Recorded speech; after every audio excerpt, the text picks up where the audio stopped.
What's going on, Kansas Jayhawk fans? It's your turn in the whooping chair. We're about to we're about to dissect your football team real quick, and we're getting ready for the 2024 season. We're going through every single college football team that me and Mason feel like could have an honest impact on the college football playoff and our national champion that will be crowned in January of 2024.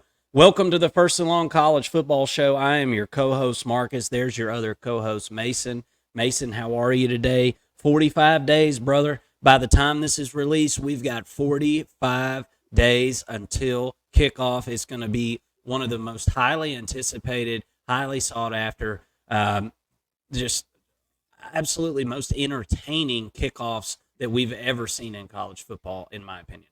What do you think? How you doing today? You ready to talk some Jayhawks?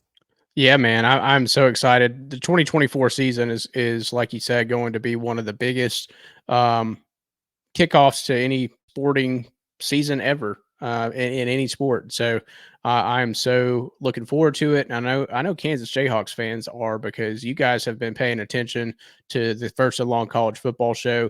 We really appreciate your support. We appreciate you keeping our jobs really entertaining. You know, you guys keep us entertained with your comments, and we just want to keep that going. And let's go ahead and break it down, Mark. Let's get into the Kansas Jayhawks. You know, I told my dad the other night, and Dad, if you're watching this, what's up? But I told my dad the other night, I was like, well, I'm about to go home. We were finishing up at work. So I'm about to go home and I'm going to dig into some Kansas Jayhawks football. And like a true Southern man, he said, I'm sorry that you got to do that, son. I said, no, I'm excited about it because you know what? He's a SEC guy, right? He doesn't understand what's going on with Kansas over the last few years. I do. I have been watching some Kansas football, and let me tell you something. Kansas is a program that's got it's on the up and up. I'd put it right alongside an Auburn or a Wisconsin, a team that's trending in the right direction, and I think is making strides to get to where they want to be. Look, the packing out a football stadium in Kansas for the Jayhawks football team 5-6 years ago was kind of just a thought thrown by the wayside. It wasn't really a priority, I don't feel like. But you bring in a guy like Lance Leipold, and man, I tell you what, there has been some energy interjected into this football program. The stadium that's being renovated, and Mason, we got to kind of talk about that before we jump into this, because with all the construction, almost 2/3 of the stadium is on the ground right about now, from what I understand, or at least about a month ago, I guess it was. You're gonna get a much nicer stadium on the back end of this, but for the 2024 season, there's not going to be any games played at Jayhawks Stadium. So gonna play some games at Arrowhead. That's gonna be really, really exciting. I'm interested in how many seats can be sold to the Kansas fans. I think that stadium holds around 80,000. So that's gonna be really, really interesting. And some of the other games, I think some of the non-con games are gonna be played at one of the MLS soccer team stadiums, and I think they hold about 25,000 apiece for each of those games. So I don't think it'll be any problem selling those games out. But look, energy's high, and it's because of this guy right here. It's Lance Leipold, and look, we all concentrate on Division I, and for good reason. I mean, not everybody's going and watching Division II or Division III football, but you look at a guy like Lance Leipold who cut his teeth in that atmosphere, right? Overall, 163-60 as a head coach. That is pretty unbelievable. 34-1 in NCAA Division III playoffs. Think about that. That's unheard of. 6 NCAA Division III national championships. He won the MAC East Division a couple of times there in 18 and 20. Tons of awards for Coach of the Year in his respective conferences. Did a lot of this stuff at Buffalo and Wisconsin Whitewater, small schools, but this guy knows football, and this guy knows how to get energy around his football program. I am a Lance Leipold fan and very curious to see where he takes this Jayhawks program as he continues to progress, as long as nobody swoops in and steals him away. What do you think about Lance Leipold in the direction of the Kansas program at this point before we jump in on offense? Well, I think, to your last point, teams have tried to come in and swoop him away, and nobody's been able to. Nobody swoops like the Kansas Jayhawk, right? Sorry, that's a corny little pun there, but anyway, so I think Lance really likes where he's at Kansas, and I think he really likes the opportunity to take on a project, right? Or else he wouldn't have been as successful as he was in D3. He would have jumped much sooner than he did because he was sought after for at least that last season, going into that last season. So I really like Lance Leipold. I'm with you. I think he's a really good head coach. He would be great at any program. But he's with the Kansas Jayhawks, and he's doing a hell of a job. I think that was a program after Les Miles that no football coach really wanted to go and coach at, and he stepped in and took the ball and run with it. And I think overall, Lance Leipold is going to go down as one of the best coaches ever at Kansas. How long he's going to be there, I don't know, but I think that they're in for a treat this season. The fastest coach in NCAA history to 100 victories. That's very impressive. When you're talking about ever, you're talking about a lot of football coaches. This is a game that's been around well over 100 years. So that is very, very impressive stuff. And I know Kansas is excited to be able to retain a guy like this at the helm at Kansas. Let's jump into some of the quarterback discussions because I think this is a huge topic for this team, Mason. I think Jalon Daniels, when healthy, is one of the most exciting, dynamic quarterbacks in college football. But that comes with the caveat that I kind of put at the front end of that statement there, when he's healthy. Mm-hmm. We've never seen this guy go through an entire season healthy. And we're talking 2020, 21, 22, and 23. The most games he's ever played in one season is 8. Most of those seasons are 4 to 6 games. Last year, I think, was 8. But Kansas fans and myself, I think we talked about Kansas before the season started last year, and I think we discussed the fact that they've got a guy like Jason Bean, who, oh, by the way, has been signed on to an NFL roster. I don't think most people are even paying attention to that, but this guy was good enough to go play with some NFL boys, okay? Jason Bean was one hell of a backup, came in and just totally took the torch from Jalon Daniels whenever he needed to and ran with it, literally ran very fast with it. I don't think that the Kansas Jayhawks have that luxury this year. Cole Ballard, I'm not saying is a horrible quarterback, but in that same breath, he's not Jason Bean and he's not Jalon Daniels at this point. And I think we can all come to that realization now. So is the ceiling really high for this team? I think it is really high, Mason. I think it is really high. And I think a little bit of that has to do with the schedule that we're going to get to here at the end. And we'll dissect the schedule. But without Jalon Daniels, the outlook of this season looks completely different in my eyes than it does if he's healthy for all 12 games. There's no doubt about that. And that's no hit on Kansas. Look, that's a lot of teams. If Georgia lost Carson Beck, I don't know, exactly what would happen this season. There would be question marks, right? You can say that about any starting quarterback that goes down, but there's definitely a pretty big drop-off in this scenario from 1 to 2.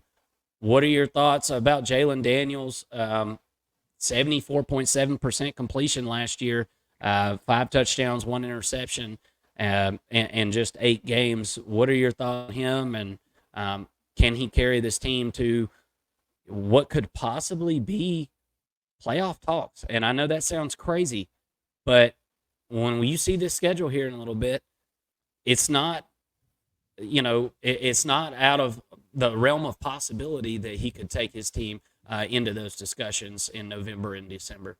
What are your thoughts on this quarterback room? Yeah, I'm with you. I think there's a huge drop off between Jalon Daniels and Cole Ballard. I like what I saw out of Cole Ballard. I think he's a really tough individual from what we got to see last year when Jason Bean even went down last year. And I don't think that Jalon Daniels played in 8 games last year. I want to say that was 22, but I think he only played maybe 2 games at the start of the season. But ultimately, look, the guy's a freaking playmaker. I think if he's healthy, he's the best quarterback in the Big 12. And that's saying a lot when you've got guys like Shador Sanders and Johnson, Avery Johnson for Kansas State. You've got some really good quarterbacks in the Big 12, and I really think that he has the stuff, to make a great quarterback, and I think he could be the best in the Big 12 if he's healthy. The drop off there is several wins, right? If he's not playing, and that's unfortunate, but it is what it is. He's a dynamic playmaker, and I'm excited. I don't want to get my hopes up too much because last year around the same time we were breaking down Kansas, and I was all gung ho on the Jayhawks, and kind of got let down when Jalon Daniels went down, and ultimately, even as good as Jason Bean was, I think that Jalon Daniels is another level of quarterback if he stays healthy. He's got this back injury. I'm dealing with a back injury myself. It comes and goes. It's one of those funny little injuries that you just kind of never quite get over. But can he get healthy enough to just play? If he's not 100%, he's not 100%. But with a back injury, I know that's easier said than done. But this is a make or break year for him in his professional career as a quarterback as well. So I'd like to see him push through some of this and play in 10 or more games this year. Yeah, yeah. It was a situation where he literally got to warm ups of the Texas game last year, and it was like, oh, my back, Mm-hmm. and it gets a little bit healthy, and then re-aggravates it, and he's back to square one. So yeah, it's definitely been just a kind of a hit or miss thing, and we'll see if he'll be able to tough it out this year, or has made a full recovery on that. From everybody's understanding, he's made a full recovery, but this spring and fall, they're limiting him so much that nobody's really even hardly seen him play any football. Which, hey, you know what you're getting out of that guy, so no need to put him in harm's way. That's for sure. Um, let's talk about some of these offensive transfer additions real quick, and before we get into the roster, um, there's a trend here, obviously, and it's offensive linemen, and it's been a huge focus for this team in the offseason. And for all intents and purposes, Mason, really in the spring, it's been addressed a lot. And a couple of guys brought in the springtime in Amir Herring and Bryce Foster coming over for Texas A&M. Shane Bumgarner. Look, I hate to put all of the the weight of the team on one guy or a unit on one guy. If Shane Bumgarner can't come in and be the starter at center, I think it's going to be to the detriment of this offense. And the reason I say that is if he can't do it, you're pulling your left guard over to play center. Mm-hmm. Okay. And if you're doing that, then you're pulling a tackle over to play guard. You're talking about a domino effect that's going to affect the depth of pretty much every position on that offensive line. Shane Bumgarner was a guy who won awards in Division II football last year. Very, very good. But apparently there has been kind of he's been swimming a little bit, Mason. He's kind of in the deep end, and he's treading water a little bit, trying to pick up this offense, and on top of that, deal with a whole nother caliber of player across from him, down to down. So as Shane Bumgarner goes, I think this offensive line kind of goes, and so this offense goes.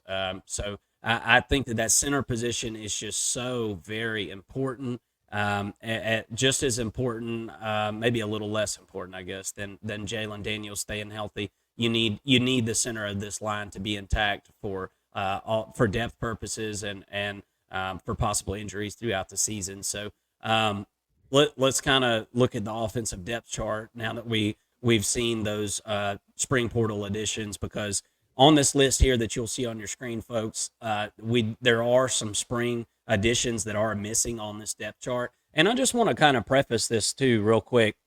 Spring depth charts are about as solid as the paper that they're wrote on.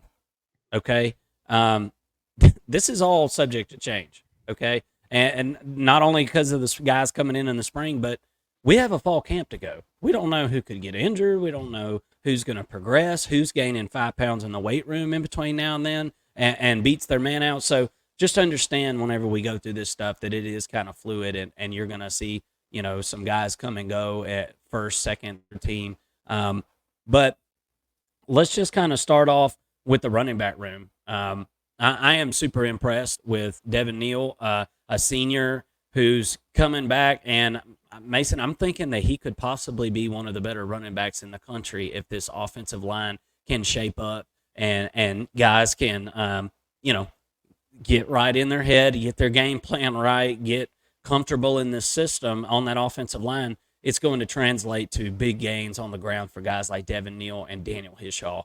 What do you think about this running back room? I am feeling pretty daggum good with the 3 guys that I'm seeing as the 1, 2, and 3.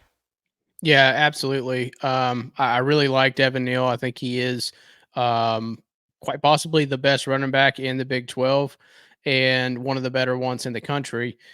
But it does come down to the offensive line, and you mentioned it. They're kind of playing musical chairs a little bit potentially if Bumgarner isn't going to be the starting center. But assuming that he's serviceable, he kind of adds another a 6th offensive lineman, right? So if he's not able to go, you move Michael Ford from left guard to center, and then you can move Logan Brown into play left tackle. He might end up being your left tackle before it's all said and done anyways, with the redshirt freshman Calvin Clements, who is very talented in his own right, is still a redshirt freshman. You can move him inside, move him to right tackle. Maybe you play around with him and Cabell there at right tackle. But there could be a domino effect on the offensive line. But my point is, you've got 6 offensive linemen that you feel pretty good about, and that's a good place to be for an offensive line unit. So I'm not overly concerned. It is the weakest aspect of this offense is offensive line, but I'm not overly concerned where I think that they're going to be inept in any way, no matter who the 5 starters are. So I feel pretty good about them. And I say that to say, if the offensive line is playing well, it's really not going to matter who's running behind them. But when you got a guy like Devin Neal toting the rock for the majority of the time, I think you're going to be in good hands in the running game. Yeah, absolutely. And you spoke on left tackle. Mason, that was one of the first things that really popped on this paper to me, was looking at the depth at the left tackle position. You got a redshirt freshman at the 1 hole and a redshirt freshman at the number 2 hole. And so obviously there is a lack of experience there. There's guys that they've brought in the transfer portal. We're going to have to see how all that stuff works out as fall camp goes on. Make no never mind about it. Most of the guys on this page right here are going to be contributing one way or another and going to be rotational pieces. So every guy that you see here on the 1 and 2s is going to get very, very important playing time throughout the season, no doubt about it. Let's kind of talk about the receivers, Mason, because I think that is probably I don't know. The running back room is so strong. Your starting quarterback is very strong when he's healthy. But I still want to say these wide receivers, that might be the best position group on this offense. It's very possible, and a lot of it has to do with the fact that these guys have got a lot of reps between them. These are guys that have been around, and Quentin Skinner, Lawrence Arnold, Luke Grimm. I mean, these are all 3 seniors coming in to, settle unfinished business, I feel like. This was a good offense last year. I think it's going to take a step in the right direction again. If all those things that we talked about, we preface this conversation with, come to fruition, I think these wide receivers are going to produce in a big, big way. Do you like this wide receiver room or what? Yeah, I mean, for the starting group at least, I think they're really, really good. Yeah. We haven't really had to see much of the depth. We don't really know what they've got waiting in the wings there, but True. ultimately, I think they've got 3 really good options, and to me, I think Lawrence Arnold could kind of be that guy that by the end of the year, if Jalon Daniels stays healthy, we're looking at potentially an all Big 12 type receiver in Arnold. Yeah. Yeah. And a lot of times, or sometimes, some of the time, we kind of forget about our tight ends. But you got Jared Casey there, a senior, looking to be the starter. But you do go and get a guy like Deshaun Hanika to come in from the transfer portal, who is a redshirt senior. I feel decent about that position. I'm not sure how much love the tight end room is going to be getting with this group of wide receivers that you've got out there, but nonetheless, you do have some guys that have got some reps, and that is super important because you're going to need them on the line at some point for sure. Well, and one that's not listed there, but the third stringer there, Trevor Cardell, is kind of the big playmaker, and I think he's got to get better at blocking, which it seems like he has, but he could end up playing a factor in this offense. And I don't really know the scheme well enough to say they could go two tight ends, but he's a dynamic playmaker that they could bring in to make some plays. He's battled injury, but if he gets healthy, I think he's a guy that Jayhawks fans would like to see on the field more. Yeah, absolutely. Let's transition over to the defensive side of the ball, and we'll talk first about our transfer additions. We are in the age of the transfer portal.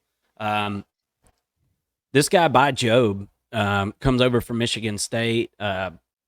Everybody's talking a lot about this guy. I think he's going to be able to directly help this defense that really just wasn't that great last year, Mason.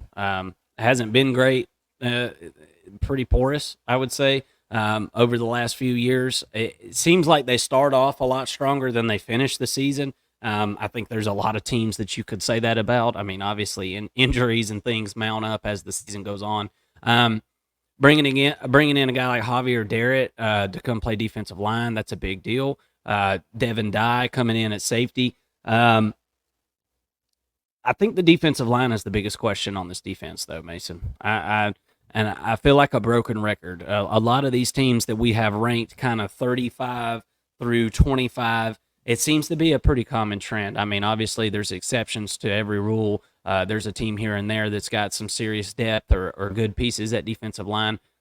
I think the linebacker room is going to be just as productive or maybe a step faster than last year for this Kansas team. I feel good about the starters on the secondary. I don't know about the depth. I mean, we're going to have to see. Some of those guys I've never really seen play a whole lot. So, overall, I think this defense is kind of trending towards the same trajectory as last year. Going to need some of these guys on the defensive line to step up, as any team would at this point in the season. There's got to be a couple guys there that we don't know their name now that are going to step up for this Jayhawk team if they want to get to where they want to go, especially whenever you get down into December and end of November, where injuries are mounting and games are becoming increasingly more important and nerve-wracking, right? The pressure will be on. What do you think about this defense? We'll kind of transition over here to the depth chart so we can kind of look, and we'll go around to line. That we'll talk about that front seven and then the back end there. What are your thoughts as far as this defensive line? We'll start there. I think it's kind of more of the same this season, Mason. I'm not saying it's horrible, but I don't think it's an unbelievable defense. But we'll just have to see. What are your thoughts? Yeah, I think on the defensive line in particular, that is the weakest unit on the field at all times. I mean, this is I don't want to say weakest. It's the most unproven, right? You do have Job coming in, who is a really talented player, but this guy's only been playing football for 4 seasons at this point. He's very talented. His ceiling is high, but I don't know if he's necessarily your every down defensive end. So how much is he going to really contribute? Maybe he's a guy you throw in on third down and say, go get the football, which could be very helpful. I mean, those are playmakers in their own right. That's a certain archetype on the defensive line that you certainly need. I think the loss of Austin Booker is going to be very tough to overcome. But they did bring in some pieces. Woodke is a guy who I think is going to be an instant impact on this defensive line. And ultimately, I think Robinson's also pretty good there on the strong side defensive end. We have them listed based on this depth chart at left defensive end. If they could find a way to get Woodke and Robinson both on the field at the same time, I think that would help them out a lot, because behind them at the defensive end position, you've got Brinkley and Warner, who are both true freshmen, and they're talented, but I don't know if they're going to be ready to play right away. So trying to find a way to get Woodke and Robinson in, in on at the same time on defense, I think is going to be pretty important. But yeah, ultimately, the defensive line is the weakest unit. Moving over into linebackers, you lose Craig Young, but I think overall you do have a pretty tight unit with Barry Hill Jr. And Wheeler kind of manning, and being the signal callers on defense. I think you're in pretty good hands there at linebacker, and then moving on to the DBs. I mean, this is your best unit on defense. Now you don't want to put a ton of pressure on them, and that's kind of going to have to be what the defense coordinator is going to have to scheme up is, how can we take the pressure off of the back end of this defense? That's going to be the trickiest part of that. But before we get into the DBs, you got anything on the linebackers or anything else on the defensive line? No, I just feel like I feel like for what left, I feel like you replaced it with as good or not, maybe a step better talent. I don't think it's head and shoulders above what you had on the field and in that linebacker room last year. I think it's maybe just a step up. But I think you hit the nail on the head, Mason. A quarterback that's got all the time in the world could make a really good secondary look like shit. And it is what it is. You've got to figure out a way to cause havoc, as Coach Kirby Smart likes to say. Where's the havoc plays? It doesn't always mean sacking the quarterback, but they're going to have to be able to get guys off of their spot.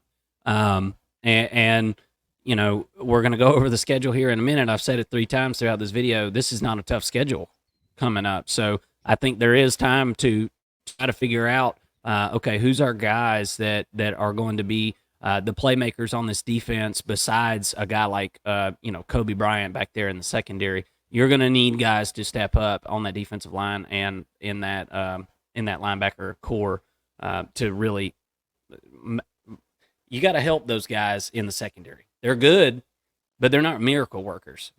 So got to get some pressure and speed things up for them. What do you got on the secondary? Yeah, I mean, Kobe Bryant's obviously your alpha on the defense in general. I mean, this guy he had to be with that name. When his parents named him that, there was no choice but to be a badass. Oh, absolutely. 2-time first team, all Big 12. You don't want to throw his way. So what do you do instead? You throw towards Mello Dotson. Well, Mello Dotson can play in his own right. This is a guy who is overall just really tough. I mean, he's not the biggest guy. He's not the most athletic, but he's got good ball skills and makes it tough for a quarterback to throw the trigger or to pull the trigger and throw the football on either side of the field there. And then you got some pretty good play there at safety with Marvin Grant and OJ Burrows both coming back. You've got a lot of experience there on the back end, and they're going to need it. I think they're going to be under a lot of pressure this year. Yeah, I could definitely see that. And you were talking about Dotson, just going through the Kansas team and what happened last year as we were putting all this stuff together. It seems that there is a lot of people that think Dotson's not a good player. And I'm going to tell you something. As a Georgia fan, I've seen this. It seems like there's one cornerback a year that everybody wants to pick on, right? Mm-hmm. That's college football right there. That's the difference between high school and college. That's getting scouting reports and saying, look, we're going to choose our battles here. They're not attacking Dotson because he's a bad player. They're attacking Dotson because they don't have a choice. Yeah. And he's going to be put in situations where he's going to have to prove himself over and over again. And I think he's going to be up to the task, whereas last year maybe there were some opportunities that maybe he missed out on, or would be a step better this year. So I fully expect him to make strides, and I think he is a good player, even though that he's put in so many different situations that I think it's kind of polarizing for the fan base.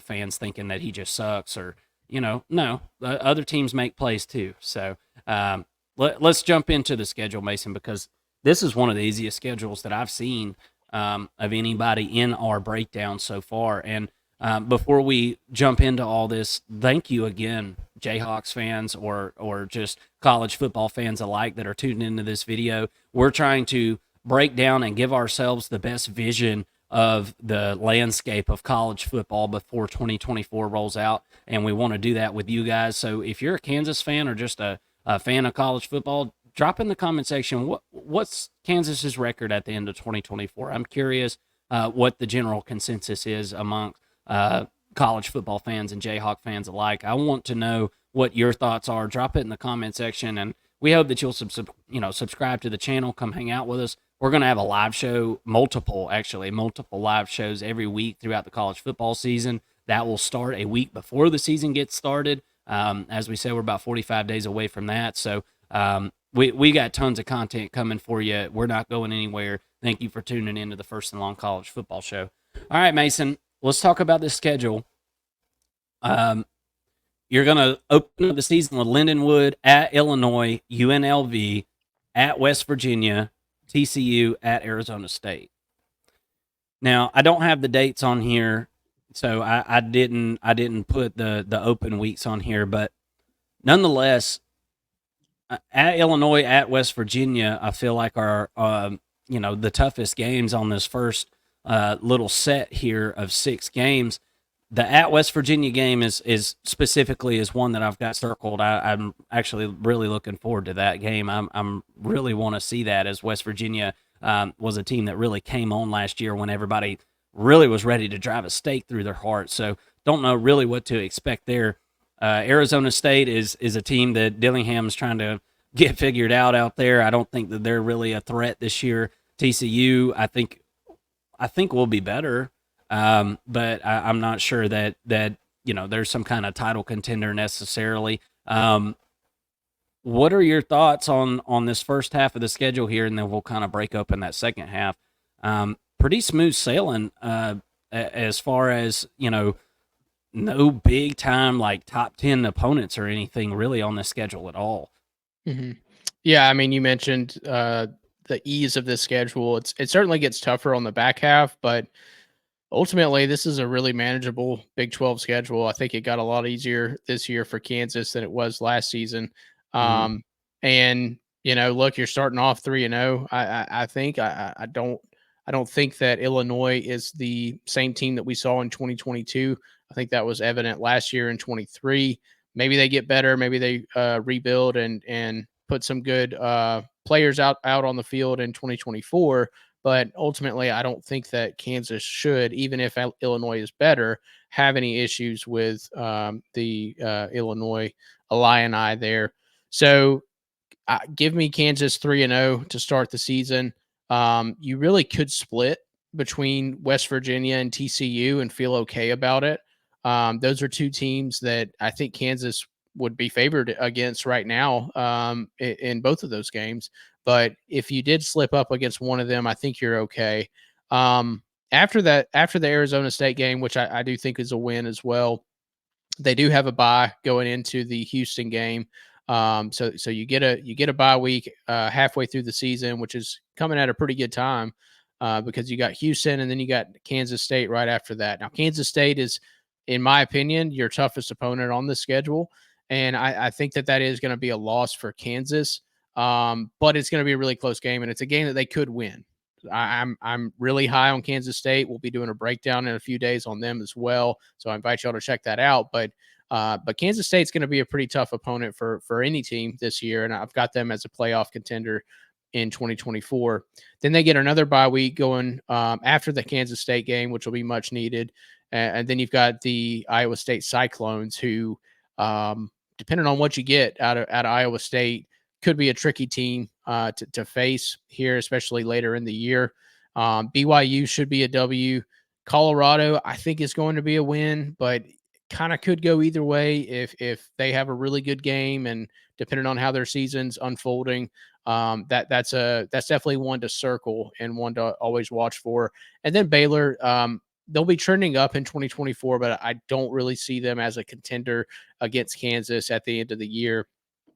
So for me, I look at this schedule and I say, okay, very easy schedule. It doesn't mean you're going 12-0, but Kansas could win every game on this schedule. There's no team that I look at and go, well, there's no way they're winning that.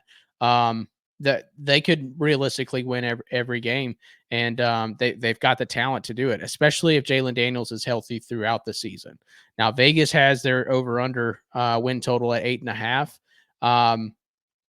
Again, it depends on Jalon Daniels. He is the catalyst of this entire team. Also, the offensive line and defensive line plays. How do they play along the line of scrimmage? That's going to dictate whether or not they can exceed that 8.5 wins. It's a pretty high number for Jayhawks fans, but when you look at the excitement around this program, I do think it's warranted. And if Jalon Daniels is healthy, look, this is a 9 or 10 win program for sure. They could easily go 11-1, but it's going to depend on Jalon Daniels. I'd be tough to bet this, but assuming, look, at this point in the season, it's tough to predict injuries, but assuming everybody's healthy, yeah, I mean, this is a 10-win team, in my opinion, no doubt. Yeah, I think it's very possible. But as I said before, I feel like the floor is pretty low for a team that we're considering to be a possible 10-win season. I think it's kind of excuse me. I feel like Kansas is in kind of rarefied air as far as that's concerned. I could see them winning 10 games. I could see them winning 7, right? Mm-hmm. I think 9-3 is the most realistic in my opinion. I say probably lose that West Virginia game, either West Virginia or TCU. I'm with you. One of those games I could see dropping, and then dropping the Kansas State game possibly, which I hate to say that because, man, that the Sunflower Showdown is, you just never really know what's about to happen. Yeah. So it's really, yeah, it's always a good game. No matter what shape these teams are in, it seems like it's a good game. But I could see losing that game, and then I could see losing just a game that you're not supposed to, right? It happens in college football all the time. I could see slipping up and losing a game at BYU in a raucous environment, something like that. I could definitely see that happen, or having you never know in these, Big 12, Big 10 games. You never know when you're going to have bad weather and the wind is going to be whipping and you can't, offensively do what you need to do, and somebody runs it down your throat and beats you that day. So, I think 9-3 is the most likely of outcomes for this team, in my opinion. I am rooting for Kansas. I can't wait to see Jalon Daniels at the helm again. Going to be very, very exciting to see him in 2024, along with this high-powered offense and a head coach that I certainly believe in. Kansas fans, thank you again for tuning in. College football fans as well, thank you so much. Y'all been so supportive of us. And if you don't mind, and we're getting close to the season anyway, hit that subscribe button. Come join us. You're not going to want to miss a thing. It's going to be a great season. Thank you all so much for tuning in the First and Long College Football Show.